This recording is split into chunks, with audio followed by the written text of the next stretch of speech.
Initialement prévu pour le 4 novembre dernier, le lancement officiel du Hajj édition 2024 est finalement confirmé pour ce samedi 11 novembre 2023.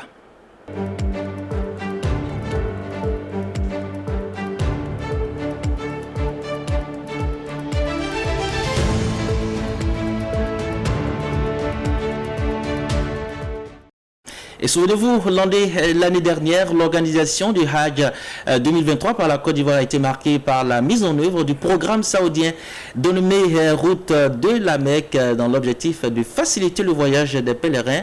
À quoi doivent s'attendre les candidats en cette nouvelle édition? Quelles sont les innovations attendues? Pour en parler, nous recevons sur notre plateau El Hadj Ali Berté. Il est vice-commissaire du Hajj. El Hadj, assalamu alaikum wa rahmatullahi. Wa alaikum salam wa rahmatullahi wa barakatuh. Merci d'avoir répondu à notre invitation. Merci. Alors, El Hadj, la cérémonie de lancement, je le disais, a été décalée d'une semaine. Pour quelles raisons? Essentiellement des raisons techniques de mise en place. Mais sans aucun doute, nous nous retrouverons ce samedi 11 novembre pour lancer le Hajj. Inch'Allah. Alors, qu'est-ce qui change contrairement à l'année dernière où les candidats, ou des candidats, malgré l'obtention du certificat médical d'aptitude, n'ont pas réussi à effectuer le Hajj? Merci pour la question. Je pense que cette question a fait couler beaucoup d'encre et de salive.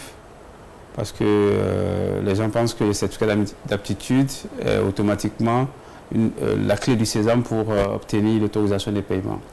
Le certificat d'aptitude est un document qui montre que vous êtes apte à effectuer le Hajj, encore que vous devez obtenir l'autorisation des paiements. L'autorisation des paiements est liée au quota qui est défini et mis en vente. Donc, plusieurs personnes peuvent faire la consultation, mais très peu de personnes, pour l'année dernière, étaient éligibles, comme on appelle, à l'obtention de l'autorisation des paiements du fait du quota qui était limité, du fait aussi qu'en 2020, il y avait des gens qui n'étaient pas partis et qu'il fallait évacuer absolument à partir de 2022-2023. Et cette année, qu'est-ce qui change concrètement? Justement, cette année, ce que nous essayons de faire, c'est de faire en sorte que le quota et l'identification ainsi que le CEMA pour un quota bien défini soient liés. C'est-à-dire que quand nous allons ouvrir la plateforme la première fois, donc quand nous allons ouvrir la plateforme... C'est-à-dire le site web? Le site web où se trouvent les éléments d'identification. Nous allons définir un quota. Le quota qui sera mis en vente et qui sera défini par les autorités du Hajj en Côte d'Ivoire. Une fois que ce quota est mis en place, chaque candidat au Hajj devra s'identifier dans la limite des places disponibles et choisir leur lieu de consultation. Donc ça, ce sont des innovations. Ce qui fait qu'à la fin, nous n'aurons pas de personnes identifiées qui ne pourront pas obtenir le certificat d'aptitude médicale et qui ne pourront pas obtenir l'autorisation des paiements. Donc, ce sera lié. Après, une fois que vous avez réussi à rentrer dans le quota dès l'identification et que vous avez subi les étapes de la consultation médicale et que vous avez obtenu l'autorisation des paiements, il vous restera d'avoir les moyens financiers d'acquitter les frais du Hajj. Et parlons justement des frais de paiement. Certains aussi se posent la question, surtout pour les candidats au niveau de la diaspora, quel est le mode de paiement pour la diaspora et comment se fera la prise des empreintes digitales? Mais le mode de paiement, il est le même pour tout le monde. Que vous soyez en Côte d'Ivoire ou que vous soyez en dehors de la Côte d'Ivoire, les années antérieures, ça se passe de la même manière.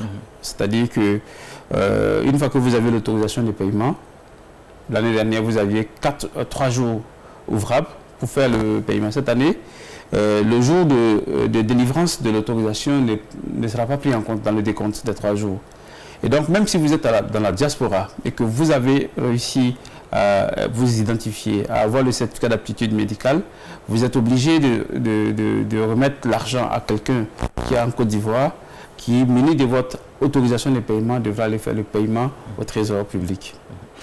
Et maintenant, la prise des empreintes l'année dernière est venue a posteriori, beaucoup plus tard par rapport à l'inscription. Cette année, nous allons essayer de faire une opération couplée, identification, consultation médicale, inscription, paiement, inscription, et la prise des données biométriques, mais qui ne se passera pas dans les centres de consultation, compte tenu de la disponibilité de l'espace dans ces endroits-là. Donc nous allons choisir des mosquées essentiellement, non loin des localités où les paiements se feront, afin que le candidat qui aura payé ses frais de participation au Hajj puisse se rendre dans le centre le plus proche de chez lui pour faire la prise de ces données biométriques et donc déposer son passeport physique à ce niveau-là. D'accord. Alors, Elhadj, peut-être une petite question pour vous titiller. On peut avoir une idée du quota cette année? Le quota global de la Côte d'Ivoire est de 10 000, ça on le sait. Oui. Le quota du contingent public est de 7 000, ça aussi on le sait. Mais de ce quota, après, les autorités diront, quand vous allez enlever le quota des gens qui vont partir avec les institutions et le quota de l'encadrement qui sera défini, c'est le reste qui sera mis en vente. Donc pour le moment, je ne peux pas vous en dire plus, parce que tout dépendra de ces différentes partitions. D'accord. Et quel sera le délai d'inscription cette fois-ci? Moins que 2 jours comme l'année dernière, vu que le numérique va vite? Moins que 2 jours, non, je ne dirais pas moins que 2 jours, parce que déjà, quand vous allez à l'hôpital, ceux qui seront convoqués le premier jour, puisque pour aller à l'hôpital cette année, vous allez partir sur rendez-vous. Donc, ceux qui vont partir le premier jour paieront à partir du 3e jour. Ceux qui auront les autorisations à partir du 3e jour et donc commenceront à payer. Ceux qui vont être admis à faire leur consultation le 2e jour paieront le 4e jour, ainsi de suite. Donc, on aura au minimum 3 jours de paiement étalés parce que simplement, les autorisations de paiement seront délivrées en fonction du jour d'entrée dans le processus de la consultation médicale. Et tout ça dans la limite du quota. C'est-à-dire, tant que vous êtes dans le quota, vous gardez vos chances de pouvoir payer, mais on n'a pas besoin de se bousculer cette année. Voilà. On n'a pas besoin d'aller dormir à l'hôpital pour dire qu'il faut que je vienne tôt, parce que si je ne viens pas tôt, je ne serai pas prêt. Vous aurez un rendez-vous et vous devez respecter ce rendez-vous. C'est pour vous faciliter justement la mise en œuvre du processus et que cela ne soit pas source de stress et de pression inutile. Merci infiniment, Elhadj Ali Berté. Une dernière question. Quelle marge accordez-vous aux candidats vivant dans des zones reculées où des problèmes de connexion à Internet persistent? On aurait bien voulu en tenir compte, mais là aussi serait encore source de difficultés. Sur quels critères nous allons faire ces choix-là? Donc pour sortir de toutes ces choses qui peuvent être interprétées d'une façon ou d'une autre, nous avons voulu que l'identification soit sur une base nationale.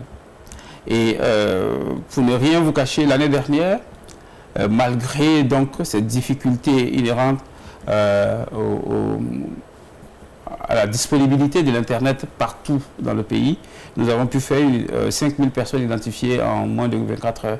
Ce qui veut dire que lorsque les gens prennent la décision de partir au Hajj, n'est-ce pas, ils se donnent les moyens de se rapprocher des zones où ils savent que nous sommes dans un système plus ou moins digital, donc ils se rapprochent des zones où l'Internet passe le plus. Merci infiniment. Je vous en prie. Elhadj Ali Berté, je rappelle que vous êtes le vice-commissaire au Hajj et nous avons parlé avec vous des innovations de l'édition 2024 du Hajj, dont le lancement est prévu ce samedi 11 novembre ici à Abidjan au plateau. Merci d'avoir répondu à notre invitation. Merci beaucoup.